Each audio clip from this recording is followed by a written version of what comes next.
again.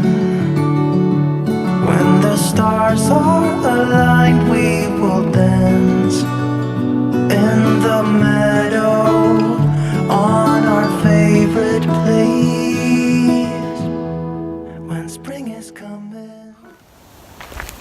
Hey guys, welcome to 13 Moons Homestead. My name is Lynette.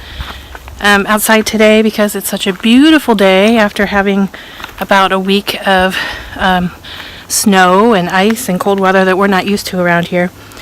This week it's supposed to be sunny all week. I'm so excited. So it's about 45, 46 degrees out here right now. The other day I was out here evaluating some of these planter beds here behind me that I highlighted on the garden video that need to be replaced. And when I was going through and evaluating, like, is this something that we can do or do I need to hire for it, I actually found another fruit tree up here. So let me turn you around and I'll show. Oh, and please forgive. I got a new gimbal. I don't know how to use it yet. So I'm still learning all the buttons. So see, my dead cat gets in the way every once in a while, and sometimes I get a little cut off, and I'll figure it out. But one thing I do know how to do is turn you around. So let me turn this around and then see if I can get it to focus where I want it to. Okay, so it turns out I didn't actually know how to do that. Sorry about that. But we're turned around now, and this little tree here that just looks like a bunch of twigs, you can see there is a little tag on the tree right there. When I noticed there was a tag on it, I went and investigated, and it turns out that that is an apricot tree, which is very exciting. It's not in real good shape.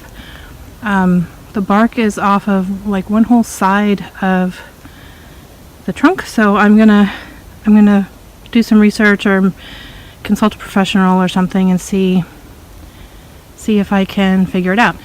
But the other thing it made me think is perhaps some of these other twiggy things in this back bed might also be fruit trees, but none of them are marked like this one is, so I'm not real sure. There's one right in front of it, and then if we come around here, there's one right there, and right there, and two more down there.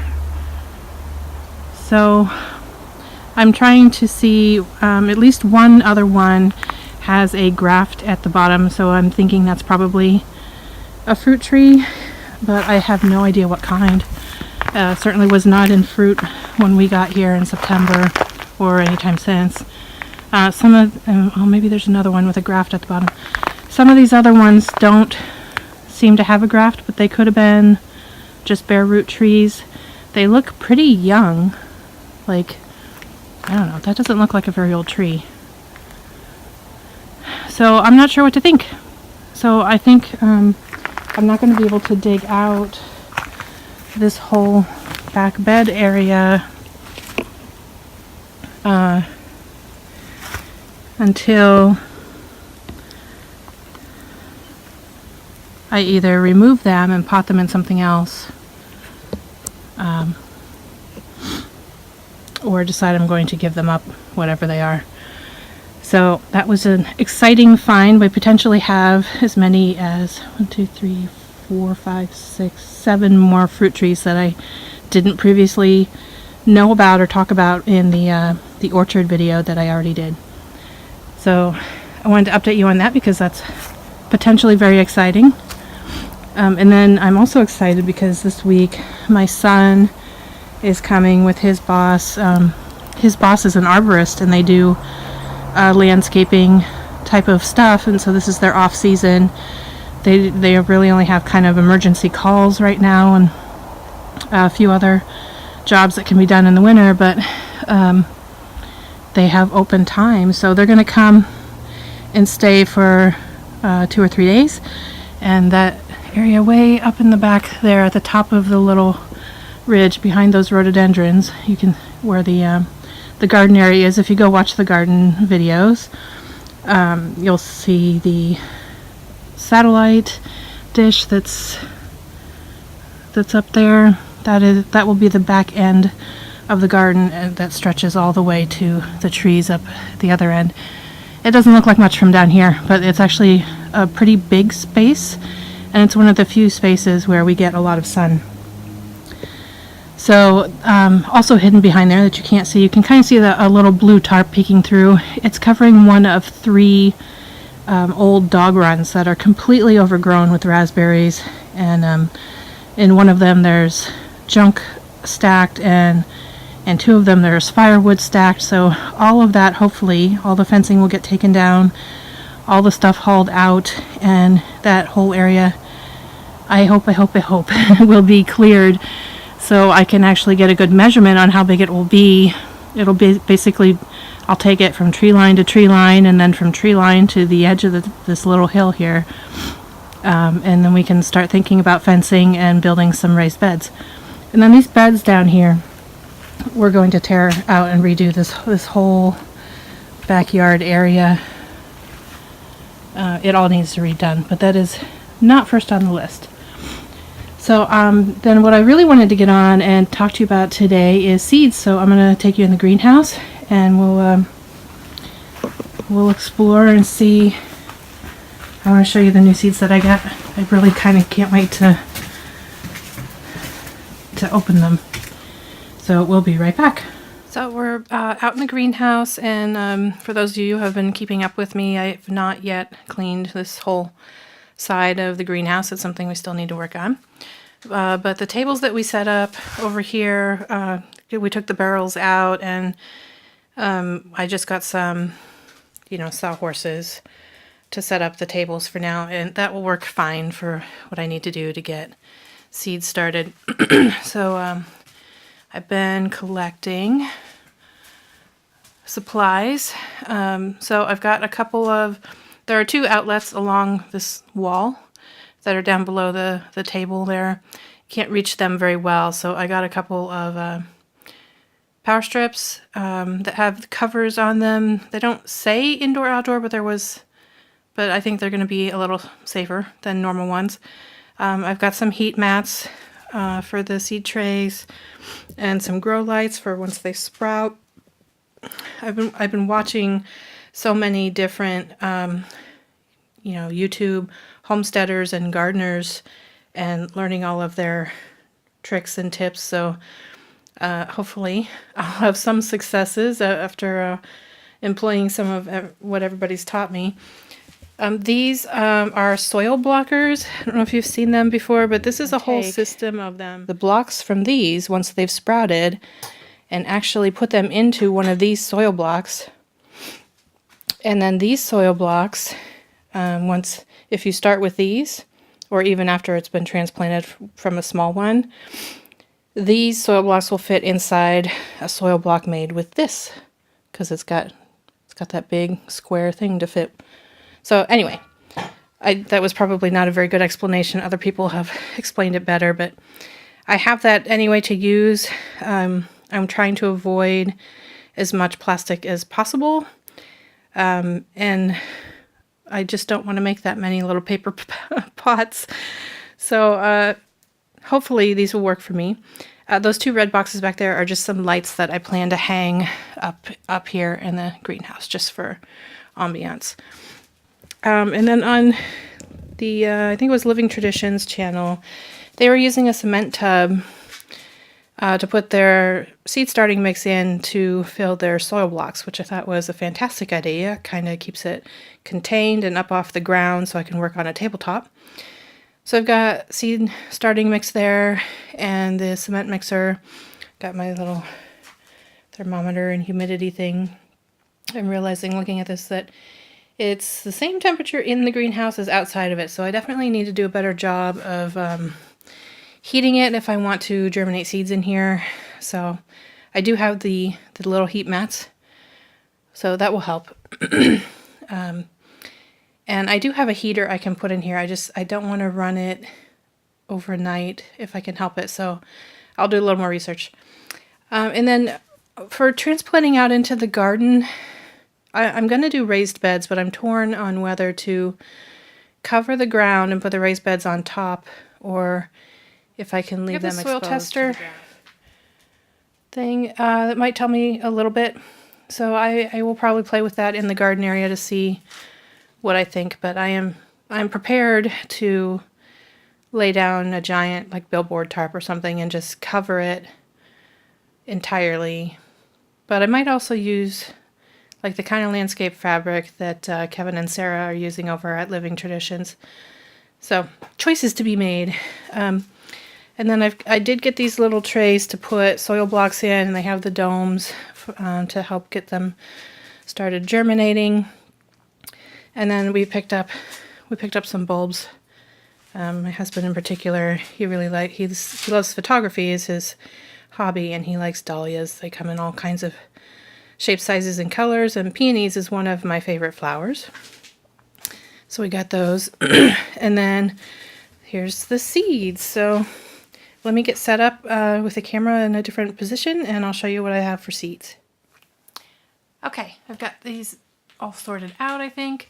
So if you've been watching our videos and you saw the video on the hayloft, I went over all the seeds that are in here, so I'm not going to pull those out again.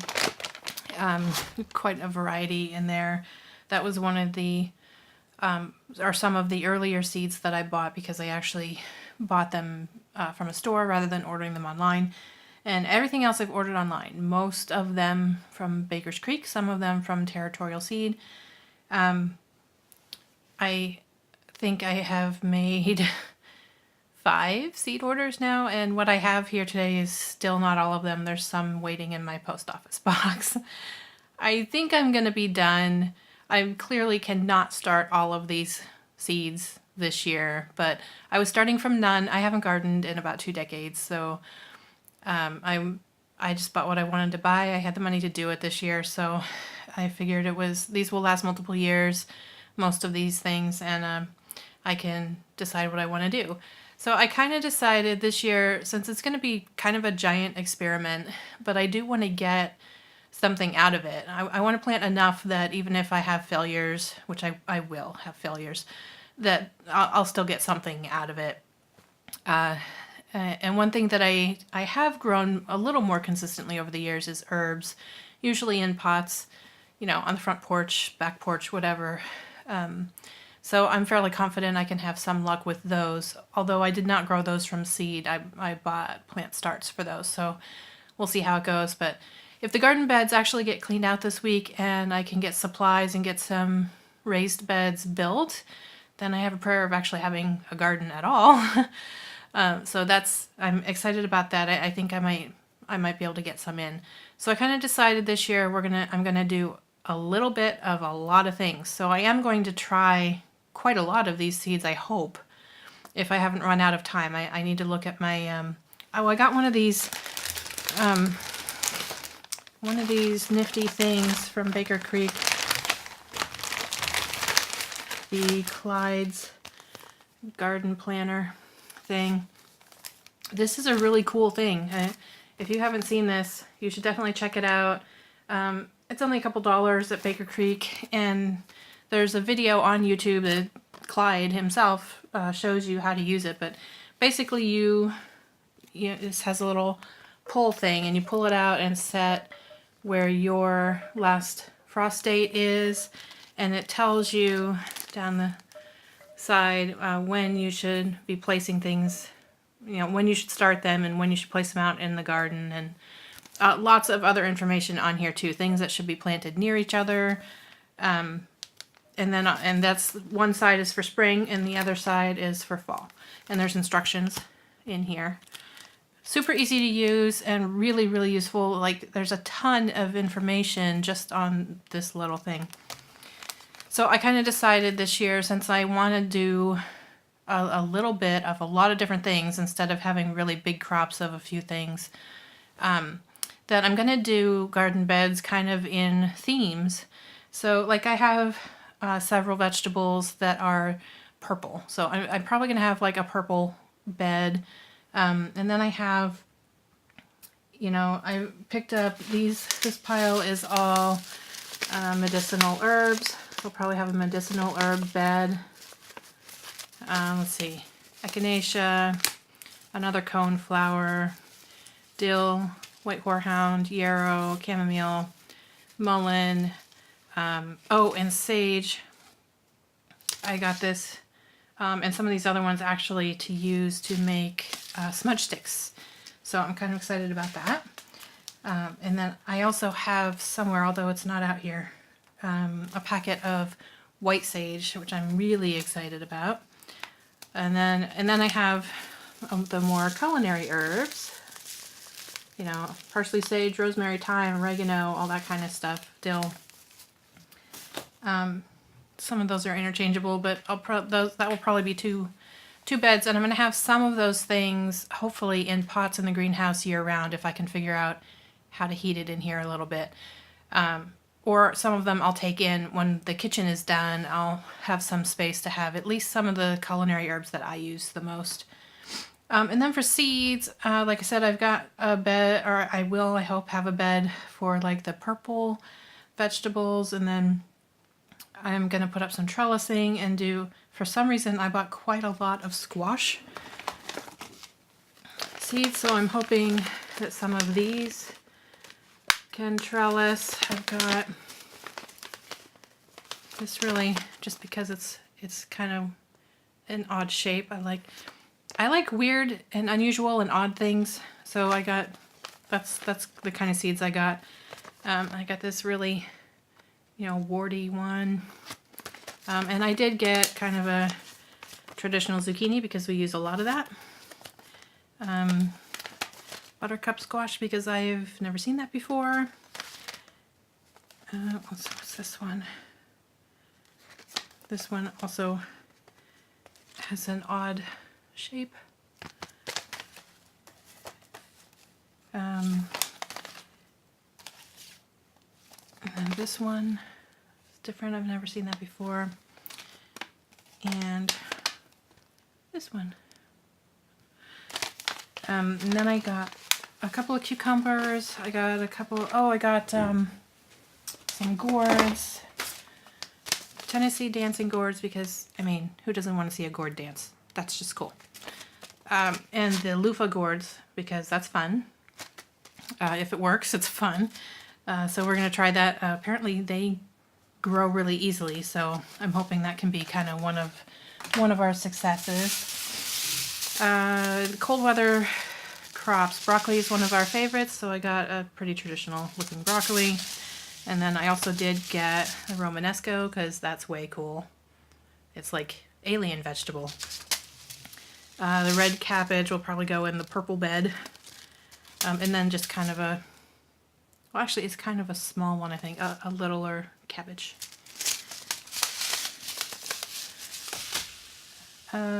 Peppers, I got a fair deal of peppers.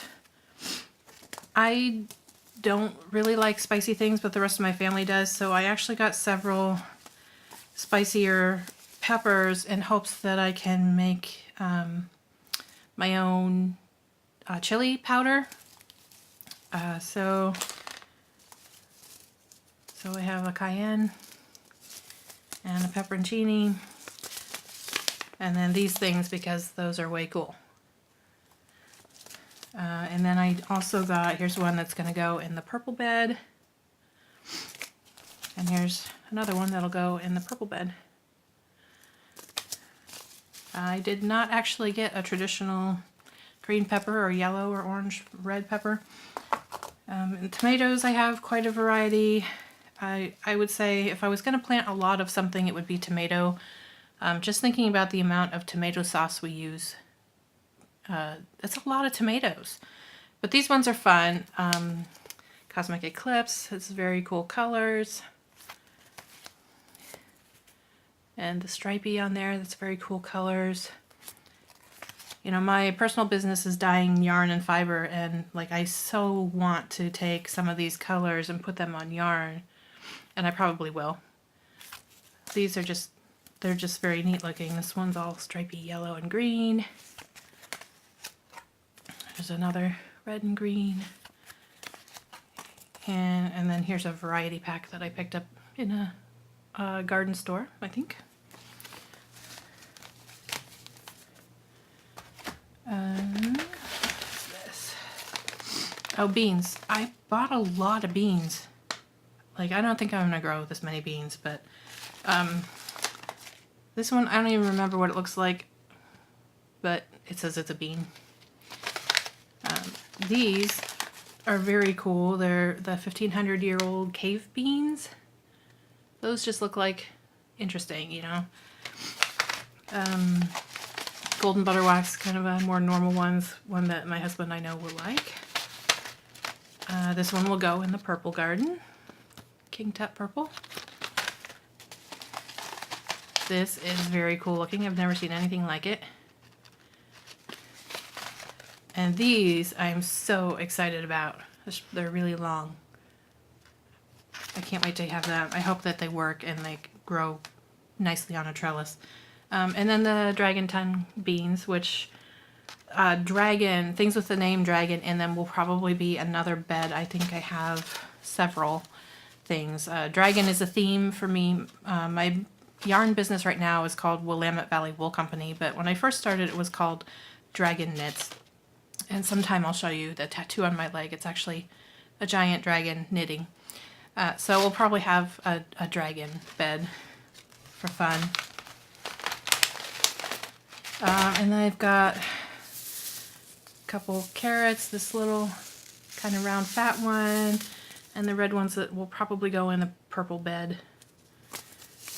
And then, corn. I don't have a ton of space for corn, but these were all interesting and I wanted to try them. And I also want to try the Three Sisters thing, corn, bean, and squash, planting them together.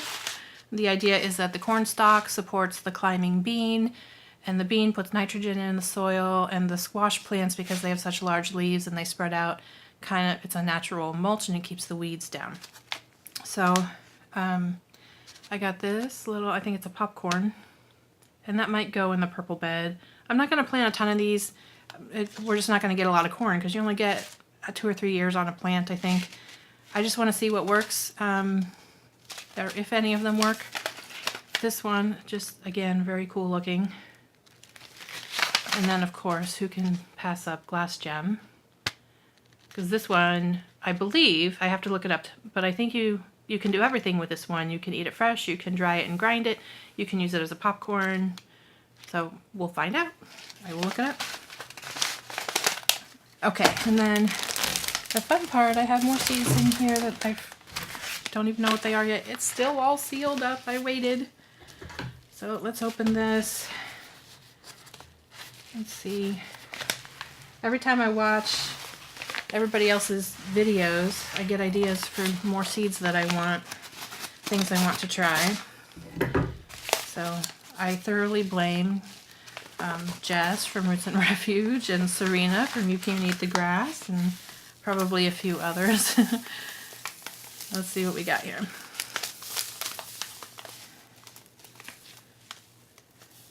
Ooh, I got some flowers. I don't remember why I got these. I probably got them for to make pretty smudge sticks with, and just to have some color around. Oh, poppies, because they're very cool with the black center there. That's very neat. And then, of course, the jet black hollyhock, because again, it's just really neat. Nasturtiums are edible, so this was probably a consideration for flowers, or for, well, for flowers, for color, but for salads. And, some more herbs. Tarragon. I realized I've heard the name tarragon, and I don't think I've ever cooked with it. I don't know what it goes with, so we'll find out. This is, I think, just for flowers. Candy tuft. Dwarf mix. Mixed purple flowers. Phlox, something I remember from my childhood. It reminds me of my grandmother. Baby's breath for maybe some little bouquets, and smudge sticks, crafts. Black pansy, because way cool.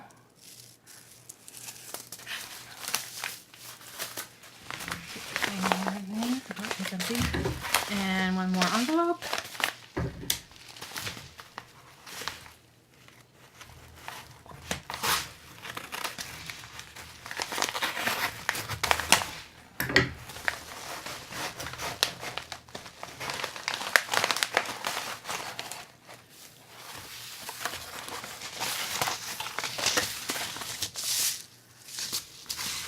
Okay. Snowball, cauliflower.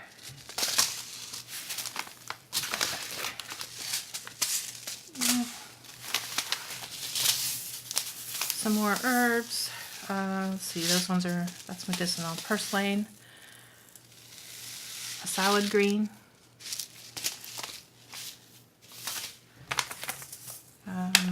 Bee balm.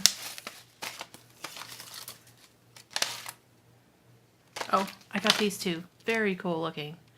I'm excited about that one because that's just really neat. These because the pictures of them were so pretty. Thistle, another medicinal herb. Forage. Toothache plant. Rose, also Rose was talking about this. I'd never heard of it before, so I'm going to try that.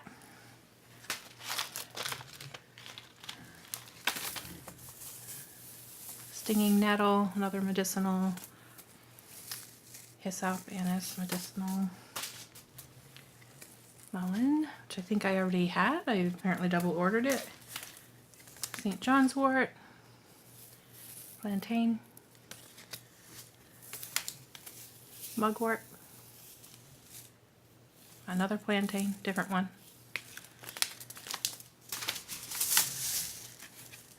Horehound I'm really excited about. This is another one that reminds me of my grandmother, my great-grandmother, Coughlin. When I would go and visit with her, it was one of the things that she had in her nightside table were horehound drops, and they were meant to be cough drops, but I ate them like candy, and I loved them. And it's hard to find horehound drops, so I want to make my own. Valerian, wild thyme.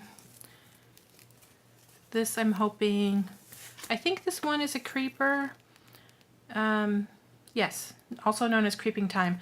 This one I got specifically because I know we're going to be updating and improving some pathways in the backyard and different garden areas, and I would like to have stone walkways, you know, kind of big irregular stones with some spaces between. I want to plant things like this in between the stones. Another hyssop, the Korean hyssop, marshmallow, and a bee balm. It was a gift one. So that covers all the seeds I have except for the ones that are in my post office box, which I think there's only 2. I asked about this in one of the Facebook groups, so some of you know what I'm talking about. There's a Chinese girl that puts out these beautifully produced videos about once a month, and she, on one of her more recent videos, she went out to the garden and she picked this vegetable I had never seen before, and it had this big bumpy stem thing. It grew kind of like a kohlrabi, and she cut the leaves off the top and fed them to the ducks, but the big bumpy stem she cut up and she pickled it, and they had some fresh, and then she put the rest away to ferment. And it took me several days to figure out what that vegetable was, and I think I finally got it. It's a big stem mustard. So I finally found a picture that matches what she had, and then another picture from a different source that looked similar but not quite the same. So I ordered them both. I don't know if either one of them will grow or what they taste like or anything. I was having a hard time finding any information on them, but they seem to be part of the mustard family. I don't even know if the 2 that I bought are the same thing, and I also don't know if I'll actually get what's on the picture, because some of the reviews from some other plants from the same sources say that they didn't get, the seeds they grew were not what was on the picture. So we'll see what happens. It'll be a fun experiment anyway. I'm kind of hoping I end up with what she had there because I'm just kind of curious. So that gives you an idea of the many, many seeds I have that I probably won't be able to plant most of. Oh, 2 more. This tiny little melon, and these black berries that look like blueberries. And I'm hoping, of course, depending on what turns out with these, if these are fruit trees over here, then I may not need to actually buy any more, depending on what they are. So I may have to wait a year to really add to the orchard very much, just so I can see what these trees are. But I will be buying, I think, blueberry bushes, certainly like strawberry plants, some things like that. So we'll see how that all goes. Anyway, I'm losing light here. It's starting to get cold now. It's late in the day. So I just wanted to give you an update on the apricot tree I found, which was really exciting, and that my son is coming to work on the garden, which is really exciting too, because I was starting to think it wasn't going to get done this year at all. So cross your fingers that we get enough of it cleared and get started with some raised beds, that by the time it's time to plant things out, I'll have a place to put them. And, you know, if you've been watching my videos, you know we have plenty of other projects going on, and we're just kind of juggling them all. And my husband is... the reason it's taking so long is my husband has been working so much. He works from home, but he works with data, and they're working on this ridiculous project that is coming to a head right now. So he's been working 70-hour weeks for a couple of weeks. So he's had no spare time to help with anything here. He's making good money, so I'm not complaining at all, but it does mean we've been a little bit stagnant. So hopefully he's over the hump on that project, at least for a little while, until another hump comes along, and he can help us out a little bit in the next few weeks here. So thanks for coming along. If you're new here, thanks for joining in and sharing my seeds with me. Hit the subscribe button, hit the bell if you want to know when I have new videos coming out. Share our videos. If you can offer me any advice or have anything to say, definitely comment below. All of those things help us grow our channels, and it helps us keep bringing you new content. So I'm really excited about this first year in our homestead, and I hope I can take you along on the journey as I'm learning things. And once we get a few things done, I actually have some skills I can share with you. We're kind of waiting on infrastructure. So stick around and see what we're doing. You can also follow me on Instagram and Facebook. So we'll see you on the next video. Thanks. And I tell myself you'll be back again. When the stars are aligned, we will dance in the meadow on our favorite place. When spring is coming, ooh.